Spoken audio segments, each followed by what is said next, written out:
आप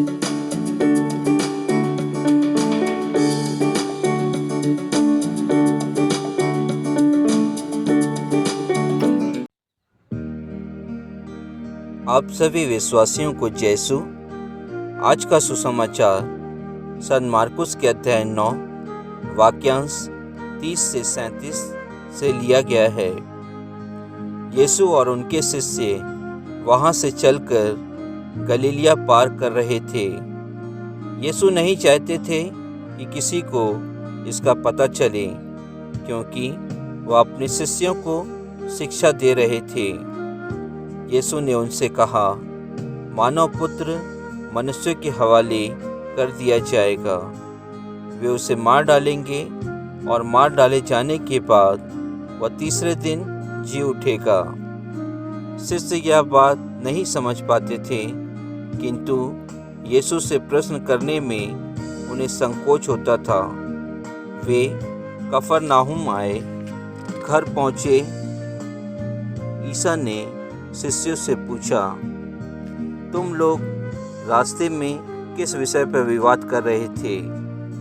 वे चुप रह गए, क्योंकि उन्होंने रास्ते में इस पर वाद विवाद किया था कि हम में सबसे बड़ा कौन है। यीशु बैठ गए और 12 को बुलाकर उन्होंने उनसे कहा, जो पहला होना चाहता है वह सबसे पिछला और सबका सेवक बने। उन्होंने एक बालक को शिष्यों के बीच खड़ा कर दिया और उसे गले लगाकर उनसे कहा, जो मेरे नाम पर इन बालकों में किसी एक का स्वागत करता है वह मेरा स्वागत करता है, और जो मेरा स्वागत करता है वह मेरा नहीं बल्कि उसका स्वागत करता है जिसने मुझे भेजा है। प्रभु का वचन है। ईश्वर को धन्यवाद। यीशु मसीह अपनी सेवा कराने नहीं बल्कि सेवा करने और बहुतों के उद्धार के लिए अपने प्राण देने आए हैं। उनका अनुसरण करते हुए हमें भी अपने भाइयों, विशेषकर दरिद्र तथा निस्सहाय लोगों की सेवा करनी चाहिए। क्रिस्त में प्रिय विश्वासियों, आज के सुसमाचार के द्वारा प्रभु यीशु हमारे बीच में उपस्थित कमजोर वर्ग के लोगों के उत्थान के लिए काम करने का निर्देश देते हैं। हमें प्रभु के प्यार को निस्सहाय बच्चों, आशाहीन निर्धनों, बीमारों तथा अन्य जरूरतमंदों तक पहुंचाने का संदेश देते हैं। सच्ची मानवता तब होती है जब हम दूसरों की जरूरतों को समझकर उनकी सेवा करने के लिए तत्पर हो जाते हैं। बाढ़ तथा अन्य नैसर्गिक प्रकोपों से विस्थापित लोगों को हमारे प्यार तथा सेवा की अति आवश्यकता है। बपतिस्मा प्राप्त प्रत्येक क्रिस्ती की बुलाहट है कि हम अपने निस्वार्थ द्वारा प्रभु को साक्ष्य दें। प्रभु अपने प्रेरितों को छोटे बच्चों जैसे विनम्र, कपटहीन तथा हृदय के सच्चे बनकर महानता हासिल करने के लिए शिक्षा देते हैं। छोटे बच्चों जैसे निष्कपट बनने से व्यक्ति स्वर्ग राज्य में प्रवेश कर सकता है अथवा नहीं। बच्चों का स्वागत करना, एक बच्चे को अपने पास बुलाकर उसे प्रेरितों के सामने खड़ा करके प्रभु यीशु अपने चुने हुओं से कहते हैं कि उन्हें बच्चों जैसे प्यारा, मासूम तथा विनम्र बनना चाहिए। इस प्रकार प्रभु अपने प्रेरितों को प्रेम, विनम्रता तथा अन्य सद्गुणों का महत्व समझाना चाहते हैं।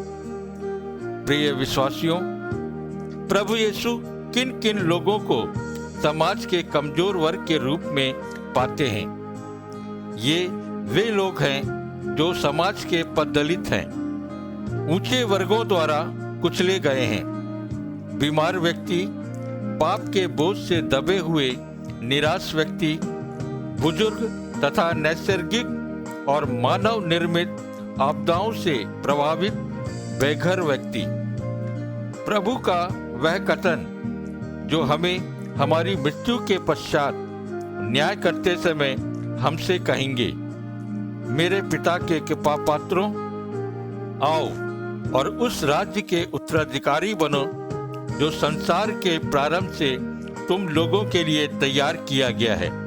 क्योंकि मैं भूखा था और तुमने मुझे खिलाया, मैं प्यासा था और तुमने मुझे पिलाया, मैं परदेशी था और तुमने मुझे अपने यहाँ ठहराया, मैं नंगा था और तुमने मुझे पहनाया, मैं बीमार था और तुम मुझसे भेंट करने आए, मैं बंदी था और तुम मुझसे मिलने आए।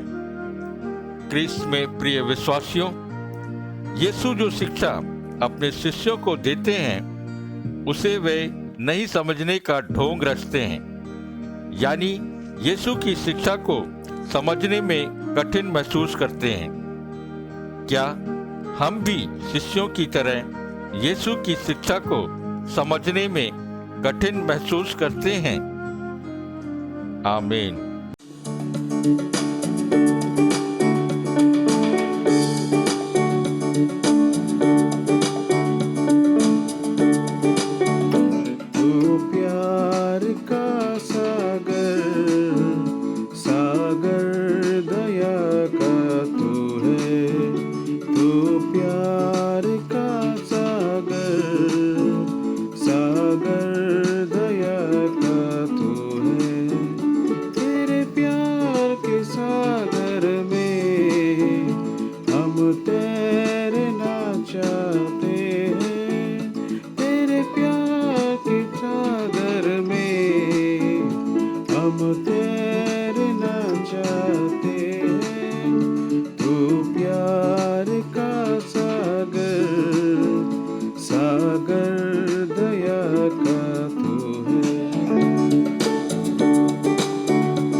गहराई मिले सागर की, ऊंचाई मिले आसमां की। गहराई मिले सागर की, ऊंचाई मिले आसमां की। पर कोई नाप न पाएगा गहराई तेरे प्यार की। पर कोई नाप ना पाएगा गहराई तेरे प्यार की। तू प्यार का सागर, सागर दया का तू है। तू प्यार का सागर, सागर दया का तू है।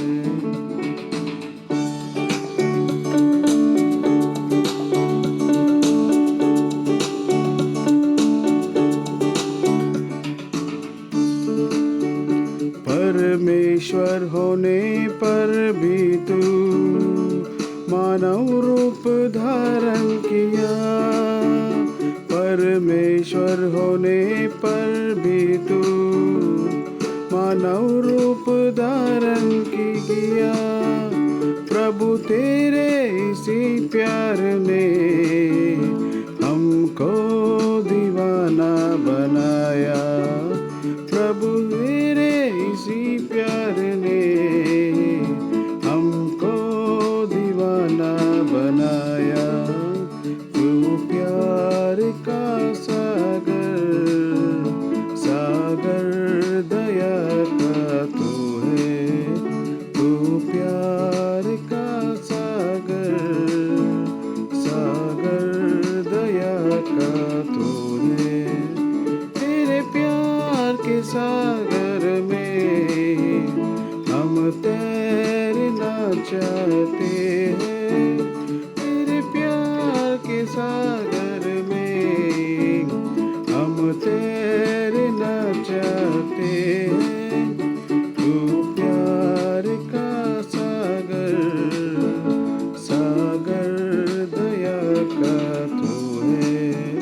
तू प्यार का सागर, सागर